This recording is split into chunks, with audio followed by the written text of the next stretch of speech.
Hello guys, இப்போ என்ன video பார்த்தீங்கன்னா எங்கள் அம்மா ப்ராங்க் பண்ண போகிறேன். எப்படி ப்ராங்க் பண்ண போகிறேன்னா, நான் படத்துக்கு போகிறேம்மா, காசு தாம்மா சொல்லிட்டு ப்ராங்க் பண்ண போகிறேன். எங்கள் அம்மா என்ன சொல்கிறாங்கன்னு பார்க்கலாம் வாங்க. ஓ, படத்துக்கு போகிறேன், காசு தாமோ. தாயா இருந்தா எத்து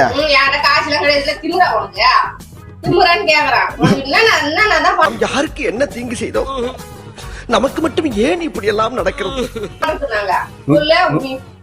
110 ரூபாமா? 110 ரூபாய் உனக்கு சாதாரண பழகு போகுது. நான் தான் சங்கத்துல பணம் கட்டாத கடக்குறேன். எனக்கு எம்மா செலவு இருந்து உனக்கு பெட்ரோல் போறதுக்கு, செல்லுக்கு காசு போறதுக்கு, உனக்கு படத்துக்கு போறதுக்குலாம் காசு கொடுங்க வாழ்ந்துக்கிறோம். போ, காசு கிடையாது, ஒண்ணும் கிடையாது, போ. சரி, இது அரைக்கிறேன், தரியா? நீ இதில் நீ அரைக்கிற, நான் அரைக்கிற, போ தம்பிய.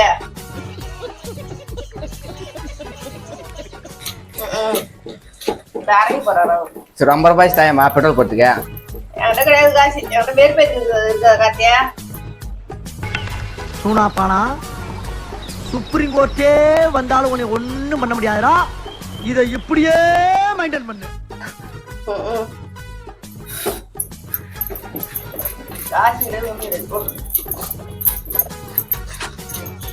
பெட்ரோலுக்கு, வண்டிக்கு, செல்லுக்கு காசா?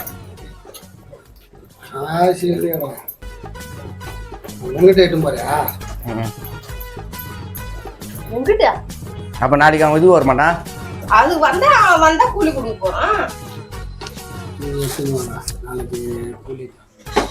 ஹவுசிங் கூட்டு மொத்தா ரோட்ல போறதுக்கு பயமா. அப்புறம் நான் கைஸ் வீடியோ ஃபுல்லாக பார்த்துருப்பீங்க. செம்ம ஃபன்னாக இருந்திருக்கும். கடைசியில் எங்கள் அப்பா வந்துட்டாரு. எங்கள் அப்பா கிட்ட கேட்டேன், ஒரே வாரத்தை தான் கேட்டேன். அவர் காசு எடுத்து கொடுத்துட்டாரு. ஏன்னா நாளைக்கு எங்களுக்கு வேலை இருக்குது, அந்த வேலைக்காக எனக்கு கொடுத்தாரு. சரி வாங்க, அந்த காசு வச்சு நம்ம படத்துக்கு போகலாம். மறக்காமல் இந்த வீடியோ பிடிச்சிருக்கணும் நினைக்கிறேன். பிடிச்சிருந்தா மறக்காமல் சப்ஸ்கிரைப் பண்ணுங்கள், லைக் பண்ணுங்கள், ஷேர் பண்ணுங்கள், கமெண்ட் பண்ணுங்கள். Bye bye.